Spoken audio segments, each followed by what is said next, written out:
अच्छा जी, आज जो हम चैप्टर स्टार्ट करेंगे इसका नाम है एयर। ठीक है कि हवा जो हम महसूस करते हैं इसके अंदर बहुत सारी ऐसी गैसेस मौजूद होती हैं जो हमारी डेली लाइफ की रूटीन में हमें बहुत ज़्यादा हेल्प करती हैं।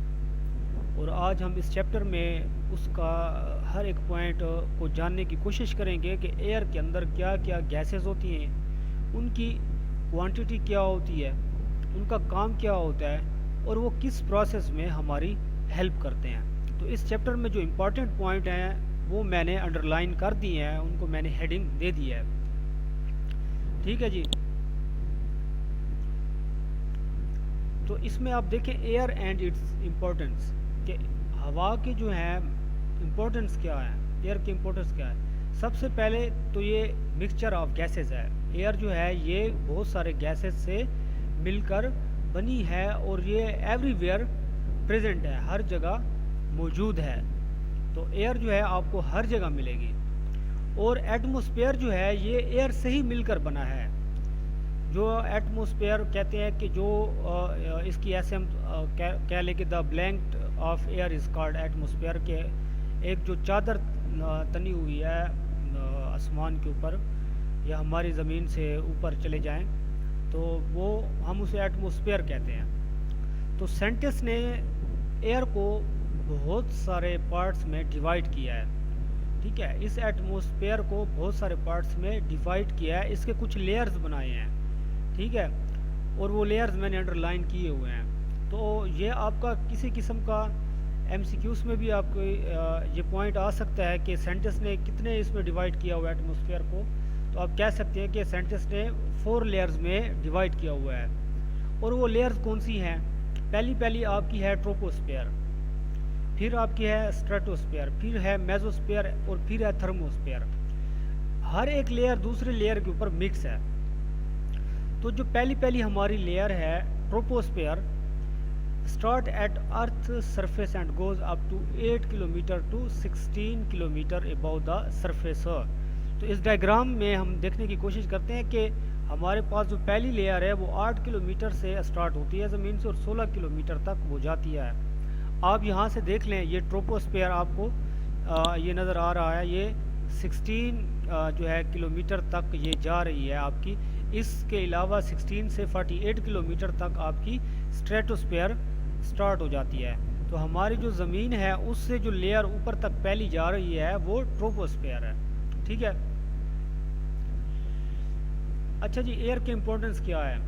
एयर के इम्पोर्टेंस तो हम इसके जानते हैं कि ये हमारी ब्रेथिंग में भी जो है बहुत ज़्यादा काम आती है।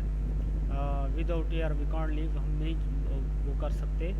और ये फुटबॉल बैलून्स वगैरह में भी ये काम आती है हमारी, हम उससे फिल करते हैं बैलून्स को। एयर प्रेशर जो है ये ड्रा करती है डस्ट को वैक्यूम क्लीनर के ज़रिए। हम एयर जो है ये इसके ज़रिए हम मिट्टी और अपने घर को सफ़ा कर सकते हैं। जितने भी एनिमल्स हैं, फ़िश हो गए या जो भी जितने भी एनिमल्स हैं, क्योंकि एयर जो है ये डिज़ॉल्व होती है पानी में, तो वो रेसिपायरेशन उनकी जो है इससे होती है। और दूसरा जो है प्लांट एयर यूज़ करते हैं, एयर के अंदर कार्बन डाइऑक्साइड होती है, उसको यूज़ करके क्या करते हैं, अपनी फूड बनाते हैं। इसमें आप देख लें कि moving air is called wind. कि मूविंग एयर जो है, एयर का जो चेंज है एक पॉइंट से दूसरी पॉइंट जब वो मूव करती है तो इस मूव को हम विंड कहते हैं। ठीक है, ये इंपॉर्टेंट पॉइंट है। इसमें आपको बाकी स्क्रीन के ऊपर आपको दूसरे पॉइंट भी नज़र आ रहे हैं, आप इसको पढ़ सकते हैं, बट जो आपके टेस्टों के लिए या बेसिक्स के हैं वो मैं यहाँ डिफाइन आपके सामने कर रहा हूँ। अगर कंपोजिशन ऑफ एयर की बात करें तो एयर में जो सबसे मेजर पार्ट है वो नाइट्रोजन का है। नाइट्रोजन 78% जो है वो मौजूद है हमारी हवा के अंदर। ऑक्सीजन 21% मौजूद है हमारी हवा के अंदर। ये गैसेस हैं। ठीक है, एयर के अंदर जो गैसेस है ये मैं वो आपके सामने डिफाइन कर रहा हूँ। और दूसरी जो आपके पास कार्बन डाइऑक्साइड है वो 0.03 टू 0.04% एयर में मौजूद है। और बाकी जो हैं वो रेयर गैसेस हैं, जैसे हीलियम हो गया और आर्गन हो गया आपके पास। ठीक है, तो ये आपके पास जो पाई चार्ट है इसके अंदर भी आप इसको देख सकते हैं कि उसकी कंपोजिशन क्या है। हमारे पास मेजर में 78% नाइट्रोजन आ जाती है, 21% ऑक्सीजन आ जाती है। Properties and uses of gases in the air, के प्रॉपर्टीज़ क्या हैं और गैसेस के यूजेस क्या हैं, ठीक है, हवा के अंदर। तो सबसे पहले हमने पढ़ा है कि नाइट्रोजन जो है ये मेजर पार्ट है, ये सबसे ज़्यादा 78% मौजूद होती है। इसके अंदर कौन सी प्रॉपर्टीज़ हैं कि ये कलरलेस है, इसका कोई कलर नहीं है, ना इसका कोई टेस्ट है, और ये स्लाइटली स्लूबल है इन वाटर, ये पानी के अंदर स्लाइटली स्लूबल है, हल है, ठीक है। और ये डजंट बर्न, ये बर्न नहीं होती, और ना ये बर्निंग प्रोसेस को सपोर्ट करती है। जैसे हमारे पास ऑक्सीजन है ना, ऑक्सीजन बर्निंग प्रोसेस को सपोर्ट करता है, तो नाइट्रोजन जो है ये बर्निंग प्रोसेस को सपोर्ट बिल्कुल नहीं करते। यूजेस ऑफ नाइट्रोजन को देख लें कि इसके यूजेस क्या हैं। ये लाइट बल्ब्स में इस्तेमाल होती है, और फर्टिलाइज़र जो खादें हमारे पास यूरिया सल्फेट या वो बनती हैं उसके अंदर इस्तेमाल होती है। और जो ये जो खादें हैं ये क्या करते हैं, फर्टिलिटी जो है लैंड की उसको इंक्रीज़ करते हैं। तो यहाँ नाइट्रोजन जो है एक इम्पॉर्टेंट रोल प्ले कर रही है लैंड के लिए, क्योंकि वो हमारी एक बेसिक नीड है, उससे हम क्रॉप्स वगैरह हासिल करते हैं और वो क्रॉप्स हमारी डेली लाइफ में यूज़ होते हैं। तो ये इसका एक बहुत इंपॉर्टेंट रोल है। Nitrogen is use in dyes, medicine and explosive, ये बहुत सारे मेडिसन में भी यूज़ होती है और एक्सप्लोसिव मटेरियल में भी यूज़ होती है, ठीक है। और ये एयर के अंदर अगर नाइट्रोजन मौजूद है तो वो रिड्यूस करती है रस्टिंग प्रोसेस ऑफ आयरन को, आयरन का जो रस्टिंग प्रोसेस है उसको रिड्यूस करती है, ठीक है। तो ये पॉइंट आपके हो गए नाइट्रोजन के। अब ऑक्सीजन की बात करते हैं। तो ऑक्सीजन सेकंड मेजर पार्ट है, इसकी तो हमें ज़रूरत भी नहीं है कि ऑक्सीजन तो हमारी लाइफ का एक एसेंशियल एलिमेंट है, एक गैस है। तो जो है ये सेकंड मेजर पार्ट है, एक्टिव गैस है, बर्निंग प्रोसेस में हमारी रस्टिंग और बर्निंग प्रोसेस में हेल्प करती है।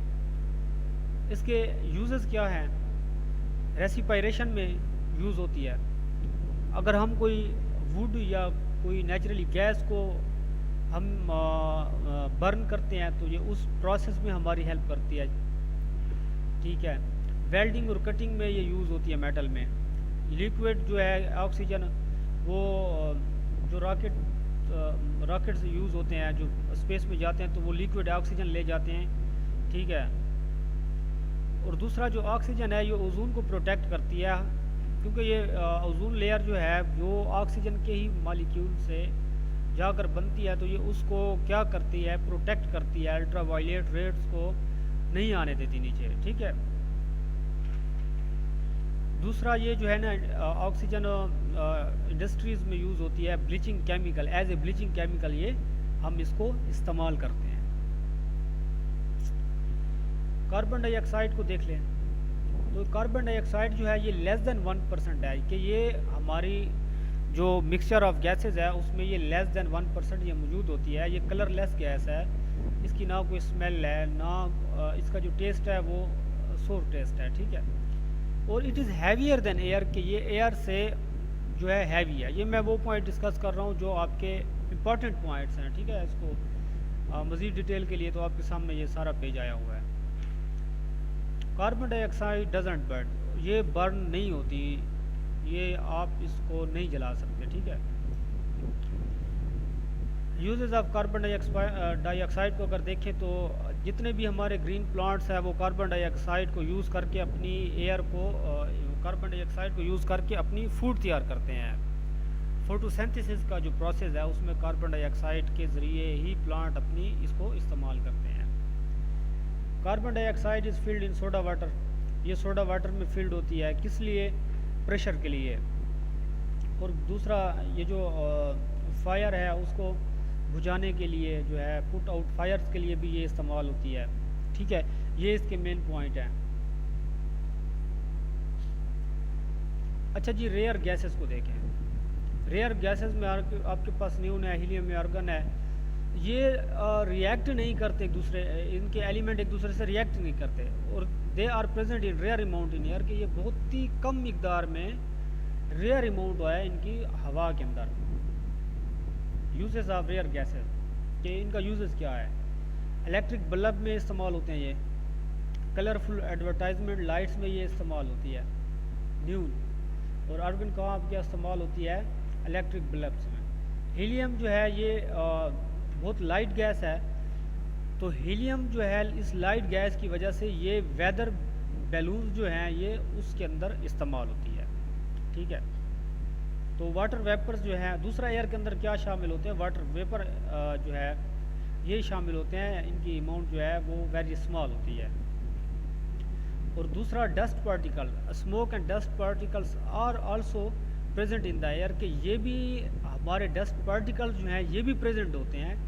अगर आप अपने कमरे का जो आपका कोई ऐसा पॉइंट है जहाँ से रोशनी इंटर हो रही है, सनलाइट इंटर हो रही है, तो आप उसमें देखें तो आपको छोटे छोटे पार्टिकल नज़र आएंगे। तो वो पार्टिकल क्या होते हैं, वो डस्ट पार्टिकल्स होते हैं जो कि एयर में मौजूद होते हैं, ठीक है डियर।